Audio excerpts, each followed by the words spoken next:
கர்த்தருடைய பரிசுத்த நாமத்திற்கு ஸ்தோத்திரம் உண்டாவதாக. தலை தாழ்த்தி ஜெபிப்போம்.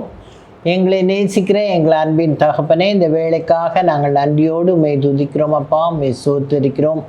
பேசுகிறவர்கள் நீங்கள் அல்ல, பிதாவின் ஆவியானவரே உங்களிலிருந்து பேசுகிறார் என்று சொல்லியிருக்கிறீர். நீர் பேசும் அப்பா, நாங்கள் கேட்கிறோம். உம்முடைய வார்த்தை என்னும் மன்னாவினால் அடியாளை நிரப்பி நீர் பேசும் கர்த்தாவே. உம்முடைய மன்னாவை கேட்கிற ஒவ்வொருவரையும் நீர் உயிர்ப்பித்தருளும் சுவாமி. உம்முடைய வேதத்தினுடைய ரகசியங்களை நாங்கள் புரிந்து கொள்ள நீர் எங்களுக்கு கிருபை செய்யும் அப்பா. எந்த விதத்திலும் டிஸ்ட்ராக்ட் ஆகாதபடி நல்ல முறையில் செயல்பட தேவரீர் கிருபை செய்யும். இயேசுவின் இன்ப நாமத்தில் கெஞ்சி மன்றாடுகிறேன் பரம தகப்பனே, ஆமீன்.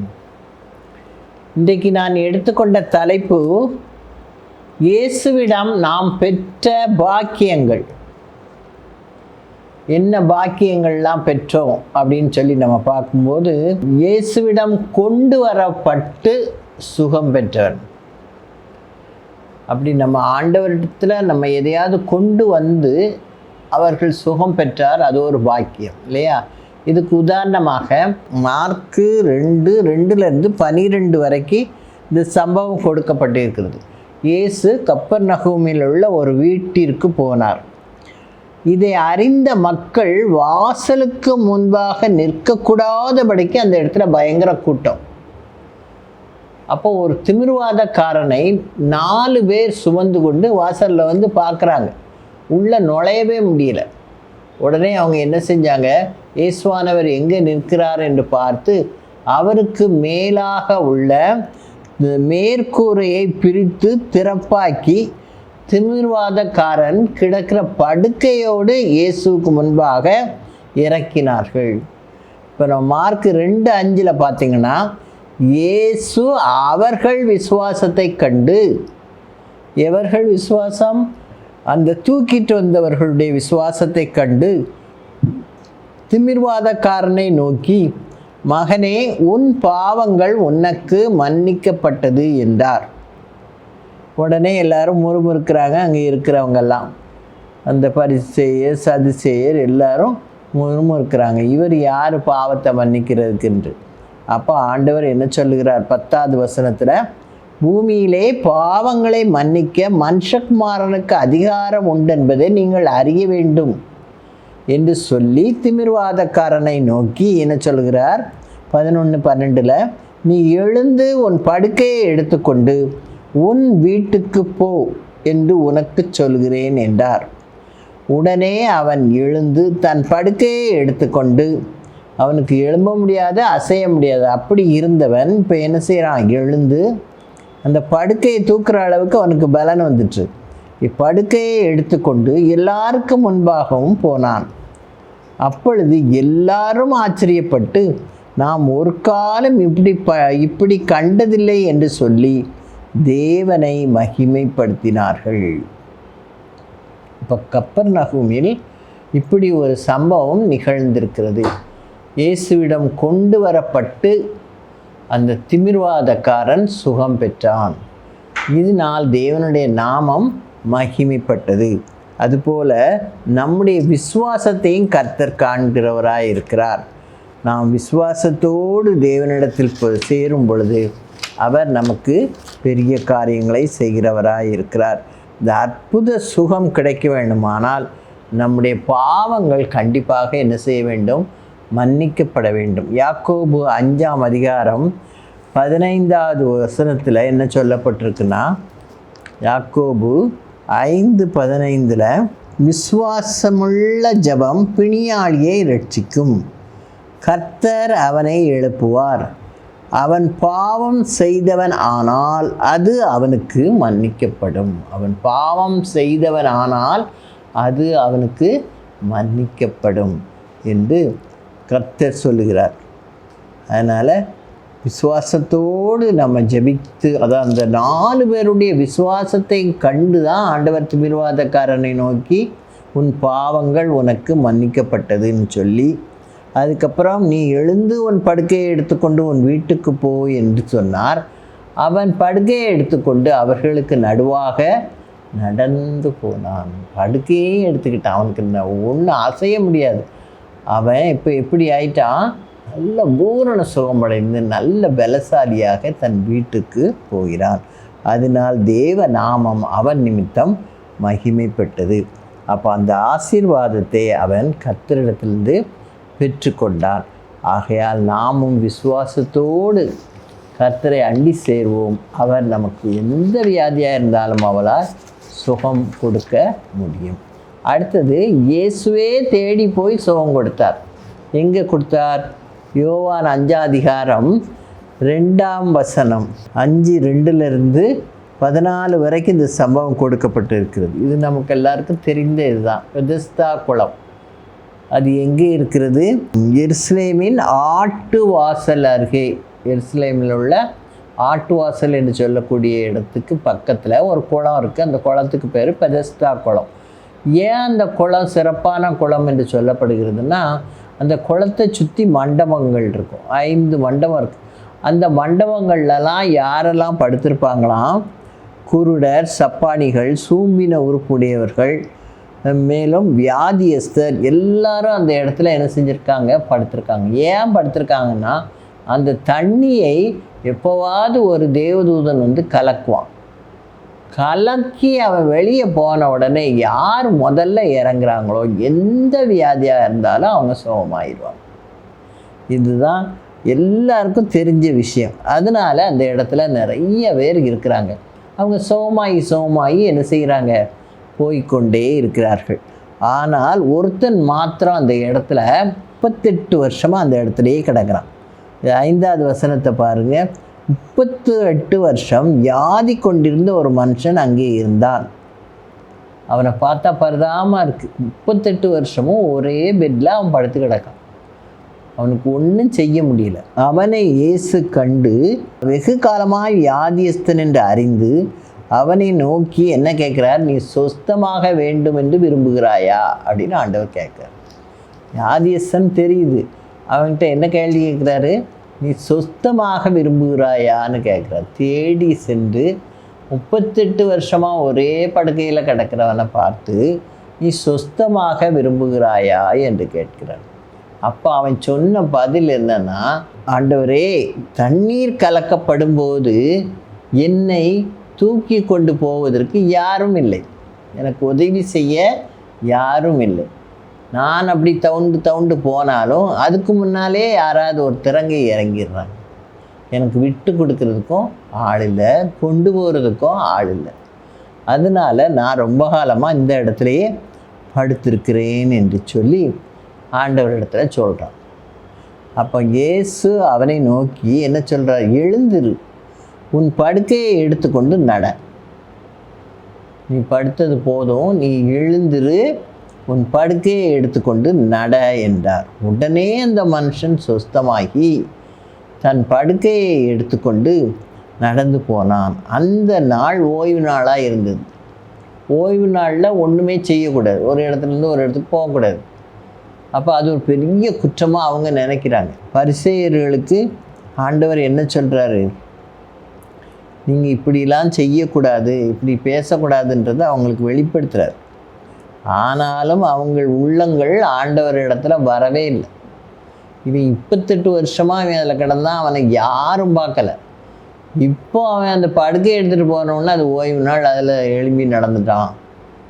அப்போ அவருடைய நாமம் என்ன செய்யப்படும்? மகிமைப்படும். அதை தடுப்பதற்கு ஏதாவது தில்லுமுள்ளு பண்ணலான்னு சொல்லி தான் அவங்க வராங்க. அவங்ககிட்ட போய் கேட்காம, உன்னை சுகப்படுத்துனது யார் அப்படின்ட்டு. அவன் எனக்கு தெரியாது அப்படின்னு சொல்கிறான். நம்ம 13வது வசனத்தை பாருங்கள். சொஸ்தமாக்கப்பட்டவன் அவர் இன்னார் என்று அறியவில்லை. அவ்விடத்தில் ஜனங்கள் கூட்டமாக இருந்தபடினால் இயேசு விலகி இருந்தார். அதற்கு பின்பு இயேசு அவனை தேவாலயத்தில் கண்டு, அவன் எங்கே போயிட்டான்? இப்போது பெதஸ்தா குளத்திலிருந்து எங்கே போயிட்டான்? தேவாலயத்துக்கு போயிட்டான். இயேசுவும் தேவாலயத்துக்கு போகிறார். போகும்போது அவனை அங்கே கண்டு என்ன சொல்கிறார்? இதோ நீ சொஸ்தமானாய். இது யோவான் 5:14. இயேசு அவனை தேவாலயத்திலே கண்டு, இதோ நீ சொஸ்தமானாய், அதிக கேடானது ஒன்று உனக்கு வராதபடி இனி பாவம் செய்யாதே. அதிக கேடானதொன்றும் உனக்கு வராதபடி இனி பாவம் செய்யாதே. அப்போதான் அவனுக்கு தெரியுது யார் தன்னை சுகமாக்கினார் என்று. அதுக்கப்புறம் அவன் சொல்கிறான், அந்த மனுஷன் போய் தன்னை சொஸ்தமாக்கினவர் இயேசு என்று யூதர்களுக்கு அறிவித்தான். இப்போ இயேசு தான் என்ன செய்கிறார்? சுகம் கொடுக்குறார். தேடி போய் 38 வருஷமாய் படுக்கையிலே இருந்த ஒரு மனுஷனை ஆண்டவர் தேடி போய் சுகம் கொடுக்குறார். இப்போ ஆண்டவர் எவ்வளவு கரிசனையாக நம் மீது இருக்கிறார். அவன் சொல்கிறான், என்னை கொண்டு போய் அந்த தண்ணிக்குள்ளே விடுறதுக்கு ஆள் கிடையாது. அப்படியே நான் கஷ்டப்பட்டு பக்கத்தில் போனாலும் நான் இறங்கும் முன்னால் வேறு யாராவது இறங்கிடுவாங்க. அதனால் நான் ரொம்ப காலமாக இந்த இடத்துலையே எப்படி இருக்கேன்? வியாதியோடு படுத்து கிடக்குறேன். ஆண்டவர் சொன்னது, எழுந்துரு, ஒரு படுக்கையை எடுத்துக்கொண்டு நடன்னு சொல்லிட்டார்.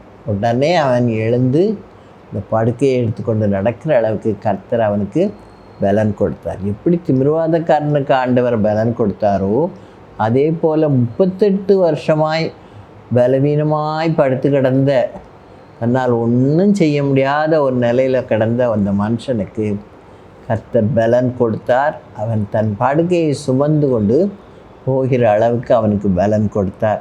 அதுக்கப்புறம் அவன் எங்கே போகிறான்? தேவாலயத்தில் கர்த்தரை தேட போகிறான். அப்போ அவன் தன்னை சுகம் கொடுத்தது யாருன்னு கூட அவனை அறியவில்லை.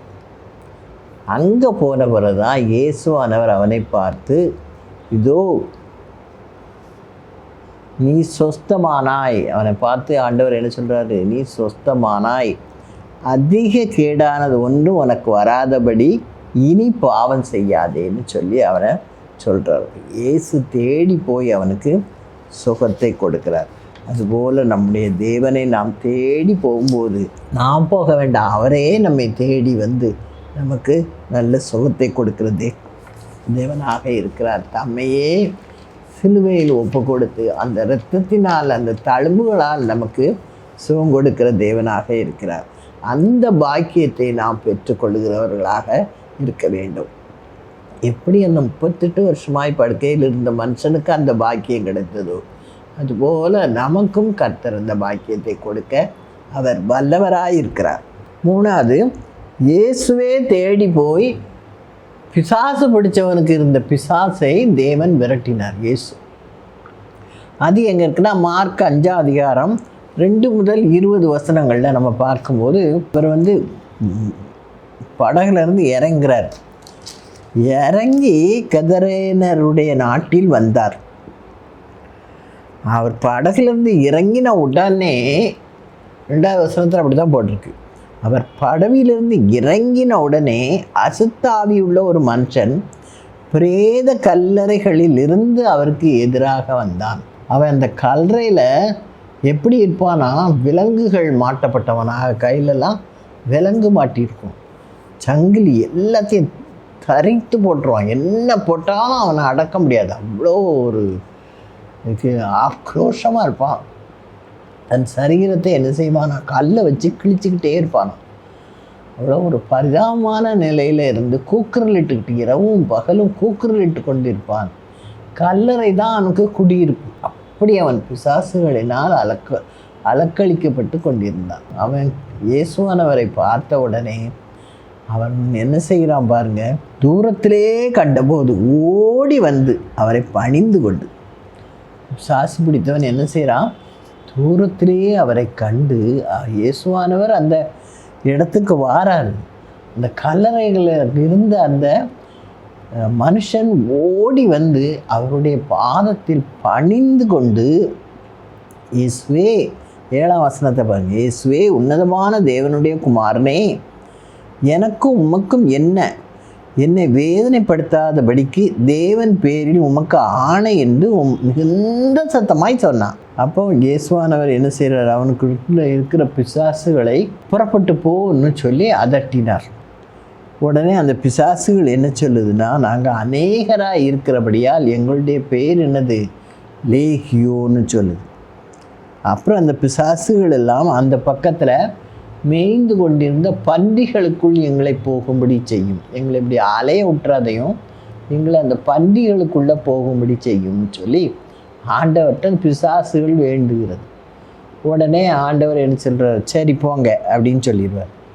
உடனே அந்த பிசாசுகள் எல்லாம் அங்கேயே மேய்ந்து 2000 பன்றிகள், அந்த பன்றிகள் கூட்டம் அங்கே மேய்ந்து கொண்டு இருந்துச்சு அந்த சரிவான இடத்துல.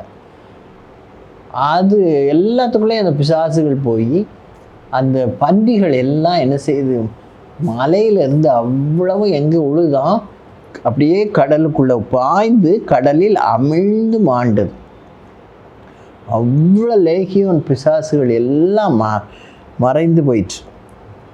இதை பார்த்துக்கிட்டு இருந்த இந்த பன்றி மேய்த்த மக்கள் போய் ஊருக்குள்ளே போய் சொல்கிறாங்க, இவர் அவனுக்கு பிசாசை விரட்டினார், இப்படி எல்லா பிசாசும் எங்கள் பன்றிகளையெல்லாம் கொண்டு போட்டுட்டு, அதனால் அவரை இந்த ஊரில் இருக்க விடக்கூடாது அப்படின்னு சொல்லி அவங்க ரொம்ப சொல்கிறாங்க அவங்ககிட்ட போய். உடனே இயேசு என்ன செய்கிறாங்க, அந்த இடத்த விட்டு போகும்படி சொல்லுகிறார்கள். அப்பொழுது தங்கள் எல்லைகளை விட்டு போகும்படி அவரை வேண்டிக் கொள்ள தொடங்கினார்கள். அப்படியே அவர் படவில் ஏறுகிற போது இந்த பிசாசு பிடித்தவன் எப்படி மாறிட்டான் பாருங்க. நானும் உம்மோட கூட வருகிறேன் என்று சொல்லும்போது ஆண்டவர் என்ன சொல்கிறாரு, நீ 19வது வசனம், மார்க்கு 5:19, நீ உன் இனத்தாரிடத்தில் உன் வீட்டிற்கு போய் கர்த்தர் உனக்கு இறங்கி உனக்கு செய்தவைகளையெல்லாம் அவர்களுக்கு அறிவி என்று சொன்னார். அந்தபடி அவன் போய் இயேசு தனக்கு செய்தவைகளையெல்லாம் தெக்கப்போலி என்னும் நாட்டில் பிரசித்தம் பண்ண தொடங்கினான். எல்லாரும் ஆச்சரியப்பட்டார்கள்.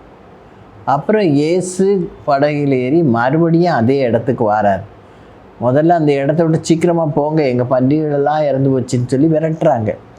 இப்போ என்ன செய்கிறாங்க, இவன் போய் அந்த தெக்கப்போலி பட்டணம் முழுசுக்கும் ஆண்டவர் என்னை எப்படி சுகப்படுத்தினார், இத்தனை பிசாசு என்னை அலக்கழித்து நான் விலங்குகள் பூட்டப்பட்டவனாக பரிதாபமாக அந்த கல்லறையிலேருந்து கூக்குரலிட்டு கொண்டு என் உடம்பெல்லாம் கிழித்து இரத்த கோரையாக பயங்கரமாக நான் இருந்தேன், இந்த கல்லறை தான் என் குடியிருப்பு, அப்படி இருந்த என்னை கர்த்தர் அந்த பிசாசின் படியிலிருந்து என்னை மீட்டார் என்று சொன்னதை கேட்டு எல்லாரும் ஆச்சரியப்பட்டார்களாம்.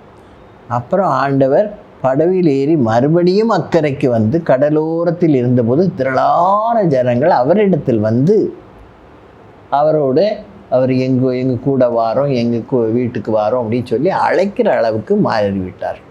அப்போ இந்த லேகியோன் பிசாசு பிடித்தவன் என்ன செய்தான், அந்த தெக்கப்போலி நாடு முழுவதும் கர்த்தர் தனக்கு செய்த அற்புதத்தை சொல்லியிருக்கான். அப்படி நம்ம அவன் சுவிசேஷகனாக மாறிவிட்டான். அவனுக்குள் இருந்த பிசாசு அவனை அந்த அளவுக்கு அலக்களித்திருந்தது. அந்த அளவுக்கு அவன் அந்த நாடு முழுவதும் போய் கர்த்தர் தனக்கு செய்த அற்புதத்தை அவன் எல்லாரிடத்திலும் சொன்னான். அவனை தேடி அந்த கடலோரத்தில் படகுலேருந்து இறங்கின உடனே அவன் ஓடி வந்து அவர் பாதத்தில் விழுந்து உமக்கு எனக்கு என்ன என்று சொல்லி அவன் உன்னதமான தேவனுடைய குமாரனேன்னு சொல்லி அவன் கத்துறான், பிசாசு பிடிச்சவன். அப்புறம் ஆண்டவர் அந்த பிசாசுகளை விரட்டினார்.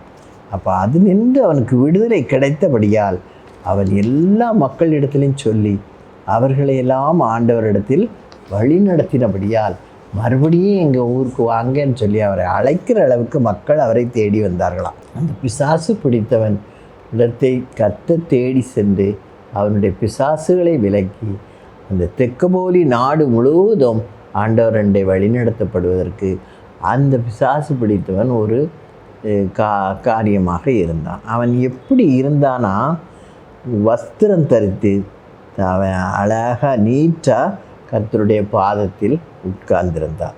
அப்போ அவனுடைய நிலையே மாறிட்டு, ஒரு உடையே போடாமல், போட்டிருந்த உடையே அப்படி அழுக்காக இருக்கும், அவ்வளோ மோசமான நிலையில் இருந்தவன் இப்போ பிசாசுகள் அவனை விட்டு நீங்கின பின்பு கர்த்தருடைய ஆசீர்வாதம் அவனுக்குள் இறங்கினபடியால் அவன் முற்றிலும் மாறி புத்தி தெளிந்து வஸ்திரம் தரித்து தேவனுடைய பாதத்தில் அமர்ந்திருந்தான்.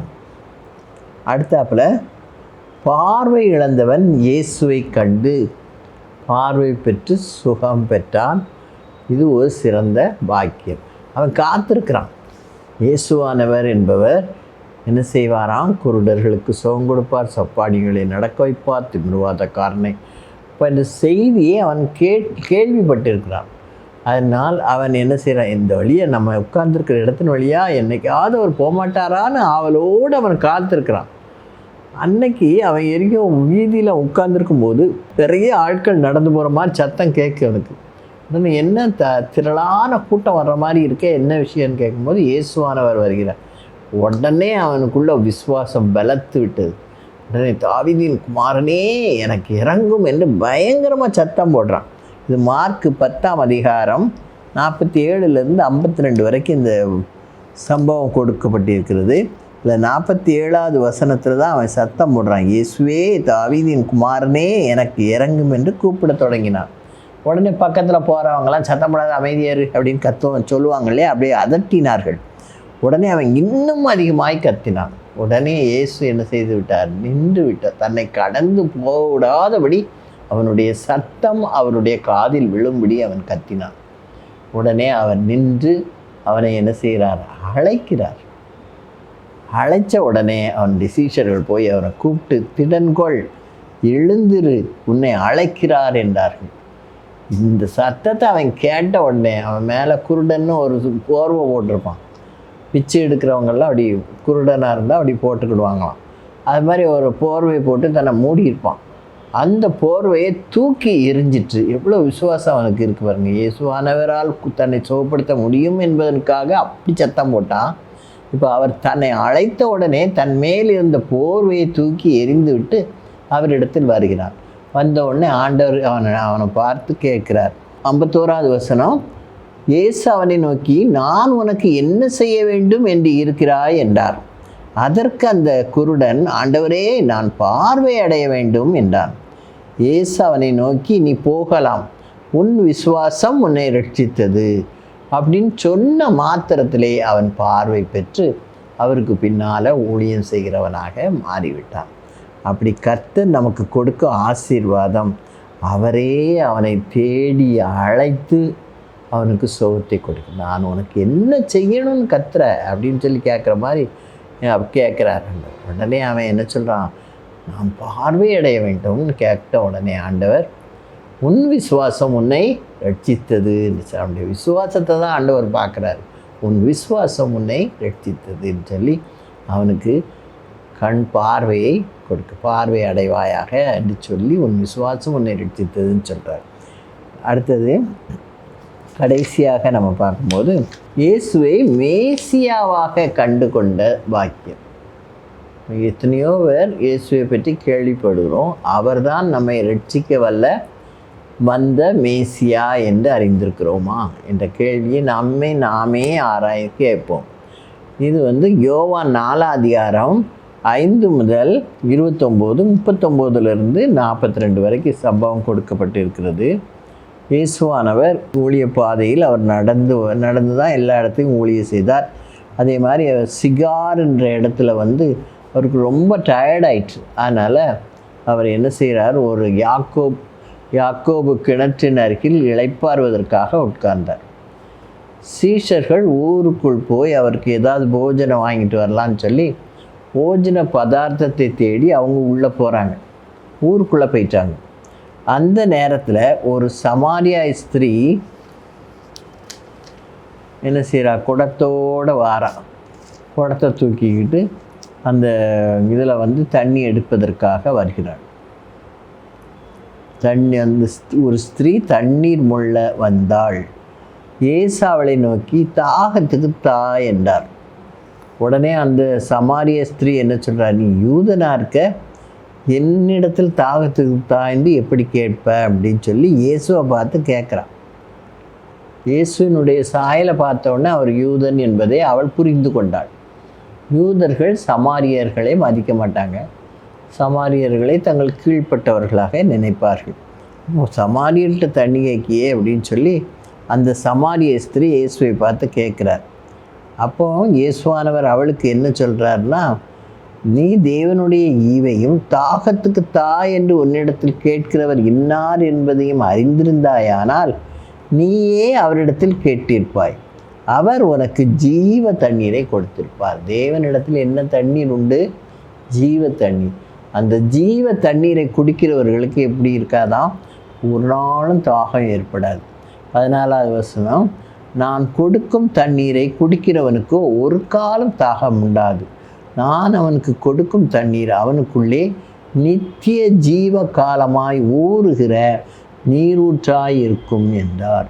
இதை கேட்டவுடனே அவளுக்கு ஒரே சந்தோஷம். தண்ணிலாம் நம்ம எடுக்க வேண்டாம், இவர்கிட்ட தண்ணி வாங்கினா போதும், அது நமக்குள்ளே என்ன செய்யும், தாகம் வராமல் எப்போவும் ஒரு ஜீவ நீரூட்டாக நமக்குள்ளே ஊறிக்கிட்டு இருக்குமோ அப்படின்னு அவன் நினச்சிக்கிட்டு ரொம்ப சந்தோஷப்படுவான். சந்தோஷப்படும் போது இயேசுவானவர் என்ன சொல்கிறாரு, உன்னுடைய புருஷனையும் கூட்டிகிட்டு வா அப்படின்னு சொல்லும்போது அவன் என்ன சொல்கிறான், எனக்கு புருஷன் இல்லை அப்படின்னு சொல்கிறான். அப்போ இயேசுவானவர், நீ உண்மையை சொன்னால் உனக்கு 5 புருஷர் உண்டு, இப்பொழுது இருக்கிறவனும் உனக்கு புருஷன் அல்ல அப்படின்னு சொன்னோடனே அவன் என்ன சொல்கிறா, இவருக்கு எல்லாம் தெரிந்திருக்கே அப்படின்னு சொல்லி நீர் யார் என்று அவரிடத்துல கேட்குறார். அப்போ அவன் இயேசுவின் இடத்துல கேட்குற கேள்வியை பாருங்கள். அந்த ஸ்திரீ அவரை நோக்கி, கிறிஸ்து எனப்படுகிற மேசியா வருகிறார் என்று அறிவேன், அவர் வரும்போது எல்லாவற்றையும் நமக்கு அறிவிப்பார் அப்படின்னு சொல்லி இயேசுவிடத்தில் கேட்குறார். நீர் எல்லாத்தையும் சொல்கிறீல்ல, அப்போது நீர் யாருன்ற மாதிரி அவர்கிட்ட கேட்குறேன். உடனே இயேசு என்ன சொல்கிறார், நீ நினைக்கிறபடி மேசியா நானே என்றார். அதை கேட்ட உடனே அவன் என்ன செய்கிறாளாம், தன் கையில் இருந்த குடத்தை வைத்து விட்டு ஊருக்குள் ஓடி போய் அந்த மக்களுக்கு அதை சொல்கிறார். இங்கே வாங்க, நான் செய்த எல்லாவற்றையும் ஒரு மனுஷன் எனக்கு சொன்னார். அவரை 29வது வசனம், நான் செய்த எல்லாவற்றையும் ஒரு மனுஷன் எனக்கு சொன்னார், அவரை வந்து பாருங்கள், அவர் கிறிஸ்து தானா, கிறிஸ்து என்ற மேசியா தானா என்று சொல்லி இந்த ஊர் மக்களுக்கு போய் சுவிசேஷத்தை சொல்கிறார். சொன்ன உடனே நிறைய பேர் அதை விசுவாசித்து இவரை வந்து பார்க்க வராங்க. வந்தவர்கள் அநேகர் என்ன செய்தார்கள், இயேசுவை ஏற்றுக்கொண்டார்கள். கொஞ்சம் பேர் என்ன செய்கிறாங்க, அவர் இடத்துல போய் நீர் எங்களோடு கூட தங்கிரும் என்று சொன்ன உடனே ஆண்டவர் அங்கே 2-3 நாட்கள் தங்குறார். தங்கி அவர்களுக்கு போதிக்கிறார்.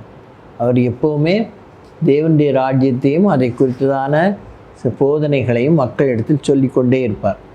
அதை அவர் சொன்னபோது நிறைய பேர் விசுவாசம் உள்ளவர்களாக மாறினர். 41வது வசனம், அப்பொழுது அவருடைய உபதேசத்தின் நிமித்தம் இன்னும் அநேகர் விசுவாசித்தார்கள். அவள் சொன்னதை கேட்டே வந்து பார்த்து நிறைய பேர் விசுவாசிகளானார்கள். இப்போ இயேசுவானவர் அவருடைய போதனைகளை கேட்கும்போது இன்னும் அநேகர் இயேசுவின் விசுவாசிகளானார்கள். அப்புறம் அவர் அந்த ஸ்திரீயை நோக்கி, உன் சொல்லி நிமித்தம் அல்ல, அவருடைய உபதேசத்தை நாங்களே கேட்டு அவர் மெய்யாய் கிறிஸ்துவாகிய உலக இரட்சகர், அதுதான் மேசியா, உலக இரட்சகர் என்பதை நாங்கள் அறிந்து விசுவாசிக்கிறோம் என்று சொன்னாங்க. அதை கேட்ட உடனே ஆண்டவர் என்ன செய்கிறார், அவர் மேசியா என்பதை கண்டு கொள்ளும் பாக்கியத்தை அந்த பெண் பெற்றுக்கொண்டார். இப்போ நம்ம 5 காரியங்களை, என்ன பாக்கியங்களை எல்லாம் நாம் பெற்றோம் என்பதை இன்றைக்கு நாம் தியானிப்போம்.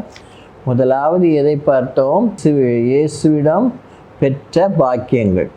அழைத்து வரப்பட்டு தேவன் கொடுத்த சுகம். திமிர்வாதக்காரனை இயேசுவிடம் 4 பேர் தூக்கிட்டு வந்தாங்க. அப்படியே அவரிடத்தில் சுகத்தை பெற்ற ஒரு பாக்கியத்தை அந்த மனிதன் பெற்றான். அடுத்தவர் இயேசுவே தேடி சென்று 38 வருஷமாய் பெதஸ்தா குளத்தில் 38 வருஷமாக வியாதியாக இருந்த வியாதியஸ்தனை சுகப்படுத்தினார். 3வது இயேசுவே தேடி போய் பிசாசு பிடித்திருந்த லேகியோன் பிசாசுகளை விரட்டினார். அவன் வாழ்வு முற்றிலுமாக மாற்றப்பட்டது. அவன் புரிந்த புத்தியுள்ளவனாய் வஸ்திரம் தரித்து தேவனுடைய பாதத்திலே உட்கார்ந்திருந்தான். அப்புறம் 4வது, பார்வை இழந்தவன் இயேசுவை கண்டு பார்வை பெற்று அவனுடைய விசுவாசத்தை கர்த்தர் பார்த்து, பார்வையடைவாயாக, உன் விசுவாசம் உன்னை ரட்சித்தப்படும். விசுவாசம் ரொம்ப தேவை. ஆண்டவரிடத்தில் போகும்போது நம்ம விசுவாசத்தோடு ஆண்டவரிடத்தில் கேட்கும்போது ஆண்டவர் நிச்சயமாய் நம்முடைய தேவைகளை நிறைவேற்றுகிறவராக இருக்கிறார். இந்த சமாரியா ஸ்திரீ இயேசுவை மேசியாவாக தாங்கண்டது மாத்திரம் இல்லை, இந்த சுவிசேஷத்தை எல்லாருக்கும் கொண்டு போய் சேர்க்கிறார். அதனால் அந்த சமாரியாவில் உள்ள மக்கள் எல்லாரும் இயேசுவை ஏற்றுக்கொண்டார்கள். இப்போ இயேசுவிடம் பெற்ற பாக்கியம், இயேசுவிடம் கொண்டு வரப்பட்டு சுகம் பெற்றான். இயேசுவே தேடி சென்று சுகம் கொடுத்தார்.